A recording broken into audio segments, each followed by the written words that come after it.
Hey, Richard, how are you doing? All the way from London. All that way. Yeah, great, Con. Thanks. Yeah, it's good to have you in the book. I was so pleased that you're part of one of the collaborators on RegTech. I know you are, or you have been in RegTech virtually all your life, and you're very passionate and enthusiastic about it. So brilliant, brilliant, brilliant. Richard, within the article, you obviously make a lot of examples and you write about what's happening in the UK. And one thing that particularly stood out for me was you talked about design thinking a lot and the fact that the regulators using design thinking. I was literally flabbergasted in a positive way. So, can you elaborate a little bit more? Can you tell me a little bit more about that design thinking process or how that has been used? Sure, sure. Well, first of all, delighted to be part of the book. It's a huge and fantastic initiative. So congratulations on delivering that. So yeah, just to pick up on the book and really it's the article, as you say, is a bit of a stock take on the UK RegTech industry, what's next, the opportunities, the challenges. And I think when it comes to overcoming some of those challenges Mm-hmm. and examining some of the lessons learned, design thinking is part of the approach that we see in one particular initiative being driven out of the UK around the transformation of data collection for regulators.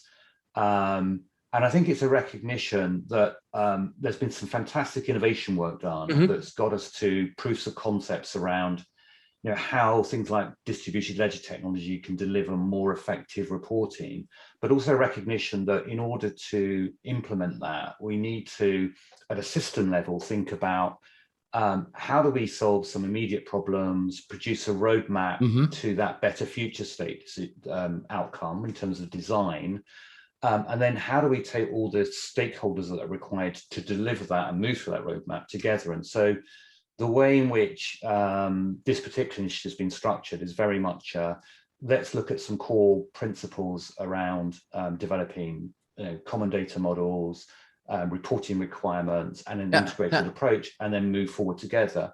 And those principles, you also see in other areas of the development of RegTech, where we need to accelerate that and bring together a framework for more effective collaboration so we can move beyond let's test the principle of what are the new data sets, data Mm-hmm. flows, and Mm-hmm. technologies to how do we implement that short term within current control frameworks, but longer term to system design. And that approach feeds into the kind of RegTech, broader RegTech design principles that I set out in the article as perhaps the way to facilitate that collaboration so we can move from this Mm-hmm. Mm-hmm. test to implementation and scale. No, I totally agree. That's exactly the principle around design thinking. But you usually hear that with startups. But that's why I was pleasantly surprised to also see that at the level of the regulator that this, well, technology, it's not technology, that this way of thinking or this methodology better is being used by the regulator. And you mentioned that, or in a certain moment, you also referred to a survey which was done by the City of London Corporation. And we have been talking a lot in the past, and I've noticed that you mentioned them a few times. So, what's their role actually in the UK landscape or the broader UK? Oh, did I say UK? The London and UK landscape. Yeah, well, so the City of London Corporation are, I mean, technically a local authority in the City of London, and they have a very important role as a facilitator around strategic initiatives for Mm-hmm. the UK, particularly in financial services, but not just that, given that it's the City of London. And so RegTech are one of those areas that they deem to be strategically important. So both because Okay. of progress to date, but also the huge opportunity there is out of the UK internationally to develop its RegTech industry. And so Mm-hmm. they produced a report which looked at where RegTech had got to, some of those challenges, opportunities, and a series of recommendations, including Yeah. a specific recommendation that there probably is a need for an industry to provide a common voice for the RegTech industry, Yeah. as well as a whole number of other recommendations in that report. So and that report's called a critical year for RegTech. So I would definitely recommend that people should go online and have a look at that report and its recommendations. And I reflect some of those findings and recommendations in my article. No, yeah, indeed. And for the readers, you can find the link in the back of the book. There's the link to the report. So I agree. Let's click on it. Let's open it up and read it. No, interesting. Yeah. Well, obviously it's not a surprise, right? Because the city of London is obviously a large place of a lot of financial institutions. And you even refer to that as being there's a 500 RegTechs active out of the UK. Most likely, many of them will be located in London. But how would you see the role of London as the city, the financial city of Europe, if I may say it like this? I know it's touchy, but let's call it like that, as from a geographical point of view. So how do you see the future, and what are the challenges in front of them? Right. Well, I mean, so London, yeah, as a global financial services centre, is a great place to be a RegTech, and that's testament to the number of RegTechs that have been successful here, and including getting later stage funding, not just startup as well. But you're quite right. So look at London in the context of a broader opportunity within the UK as a whole, and as a broader opportunity to build a global business out of London and to connect with all those other centres as well.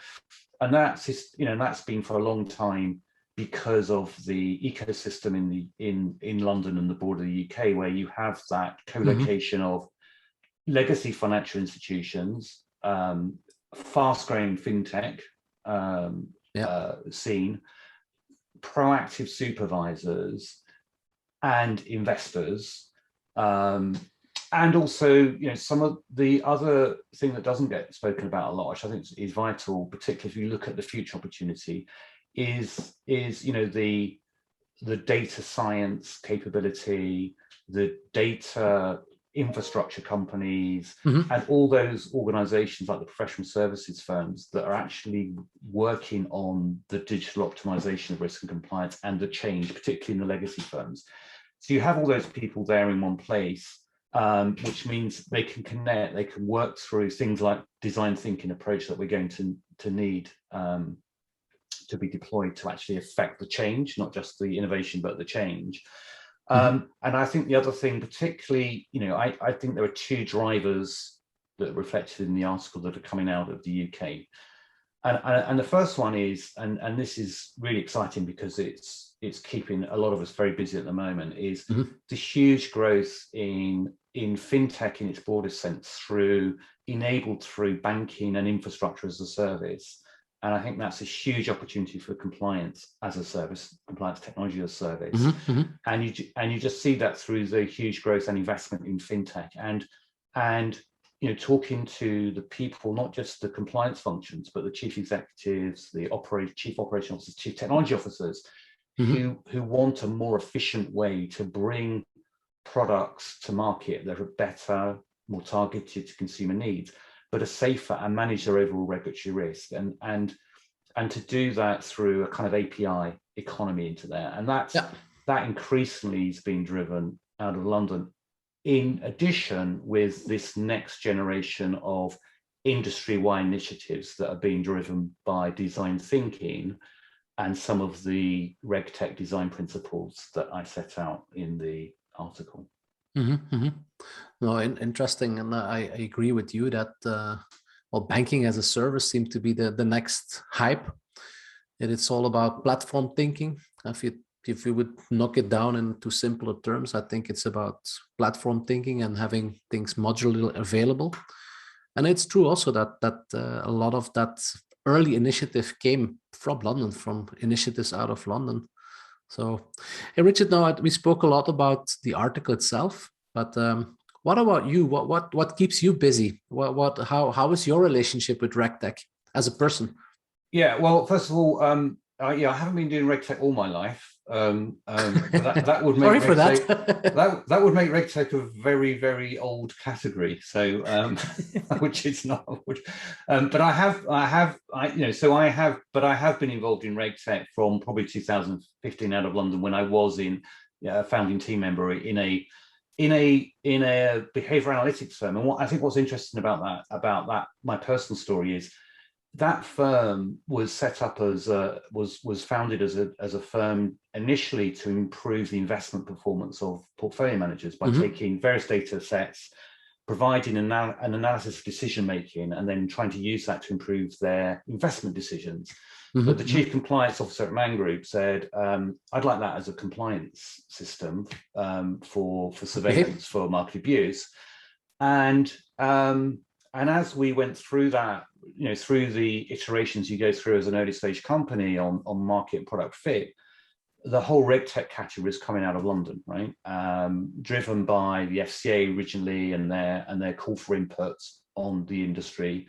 And I was very much part of that, obviously the team, the commercial team, building out that product, taking that to market, but very engaged with the regulators and their view around what this industry is defining, what the benefits. And I think one of the interesting things as I look at where we are now versus where we were then, initially this was very much around reducing the regulatory burden plus risk, obviously, post-financial crisis. But even then with cybernetics, the value proposition was very much, there's this data that you can use more effectively to improve your business performance and your compliance risk. It's not an either or, it's the same system. And I think that's very much been my kind of mindset before that, from a lot of technology and digital transformation across many industries, including financial services.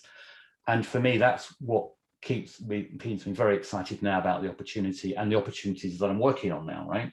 So as I say, as we discussed, those particularly applying that principles in digitally native financial services, that keeps me very busy at the moment. Yeah. And I guess the other thing that's keeping me busy is, just working more generally with the industry, particularly through various not-for-profit organizations, both here and across other parts of the world, on can we pull together these design principles and create a much more effective engagement mechanisms for those mix of peoples from RegTech firms, those people in regulated entities who are trying to do things in a smarter, more efficient way. Can we use these principles to pull these people together around this framework and apply that not just in these growth traction areas, like if we think about onboarding, compliance, banking as a service, but extend those to other areas which desperately need this transformation, financial services, and to other industries, and learn lessons from those as well. And I think the answer is we can, but it will keep everyone very busy, including me. Yeah. Well, that's very exciting. I share your passion, Richard.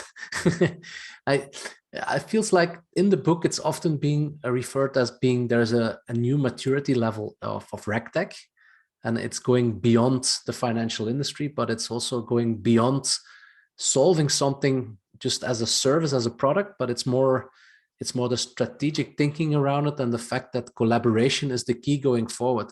Do you feel the same then? Yeah, I do, but I think I do feel that, but I think, and lots of people have talked about that for quite rightly. But I think we need these. I think we need these frameworks to navigate change, and I think we need these frameworks to plug in the new and adopt the new mechanisms and vehicles. So things like moving from a regulatory sandbox, which is something we see in the UK, to a digital sandbox, which is more of a permanent industry asset where there's synthetic data, because the nature of the change is it's not just an operational change, it's new data, new technologies, including machine learning, which you don't require just to test them once, you need to monitor them. And I think if we move into this a more dynamic, effective kind of digitally enabled risk model, you're going to need these assets, but you need to apply them within a program of change, right? And you can see all of this happening, and I think that's part of the maturity. But I think it needs to be set out, defined, and probably applied a bit more consistently, and provide that kind of that runway to change. And as a recognition, I think, from all the stakeholders, that's the sort of approach that's needed. And now we just have to work together more effectively to actually define that in some more detail. And that is what we're seeing. Lots of initiatives. Yeah, there are indeed a lot of initiatives in that direction. Maybe as a last question, Richard, I've been asking it in the previous book quite often, actually. What would you believe the most, the reg or the tech side? What would you think will be the dominant part of it going forward, reg or tech?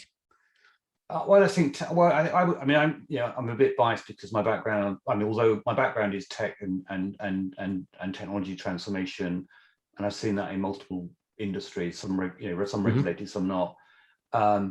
It has to be about the tech enablement, but clearly we're in heavily regulated industries, so I think it has to be this concept of a technology proactive regulatory framework, right?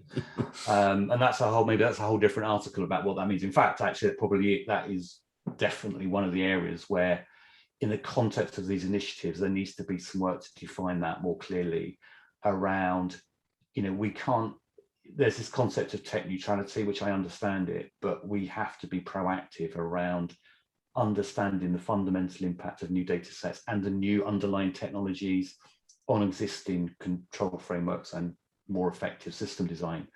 But it's got to be tech driven, but there's got to be, in a heavily regulated industry, there's got to be the right risk and controls around that. And that's the area where we also need to do a lot more work, and at least as part of the kind of growing maturity in collaboration.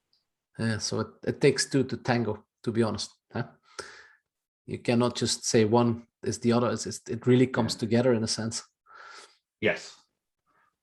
Is there any final word you would like to say to the readers of the book? Yeah, I mean, all I would say is, first of all, if you've read my article and the book and you're viewing this, congratulations and thank you. First of all, and secondly, it's very much thoughts at a moment in time, right? And so I would say just reach out, with your thoughts around, obviously, my article to me, and I'm sure Cohen to you, right? More generally around your book, because it needs input, right? This is just a snapshot and some thoughts in time. And work in progress. Absolutely. So reach out and say, look, this kind of makes sense, this doesn't, and suggestions, and particularly in some of those sort of two key areas, if you're passionate about the area of the compliance, technology as a service and infrastructure, just reach out to me, whether that's you're in an entity and you're trying to find a much more efficient way to bring products to market quickly, or you're on the supply side and you're trying to help those firms doing that, because there's a huge amount of opportunity to get that framework and that connection working. And I'm very excited about that and working on that. And similarly, on the kind of the industry body side, where you think we can collaborate more generally, more effectively, and you're interested in that, then again, reach out on that as well, because I think we do need to do that. I think the City of London are correct in their assessment, but we have to design that for the next generation of what we want to do. I think there's some great examples around the world where we've kind of done education, we've brought people, matched people together, but we need to now do that in the context of the design principles. So if you want to do that and be involved in that, wherever you are, it's not just the UK, wherever you are, right? As you know, we're connected through a lot of international work through people around the world who are trying to do similar things. So please reach out on that as well. It's a brilliant comment, or a brilliant ending for this interview, because it's all about collaboration, and then you're now the embodiment of collaboration within RegTech. So Richard, I'd like to thank you so much for this interview. I'd like to thank you so much for all the contribution in the book, because the book could not be the Black Book if it was not done with all the collaborators. I mean, this is part of the collaboration initiative as well. So thank you so much again. To the listeners, there's obviously more of these interviews that we conduct. So please feel free and look into this YouTube channel, like it, share it. And we hope to see you soon at one of these events. So thank you very much and see you soon.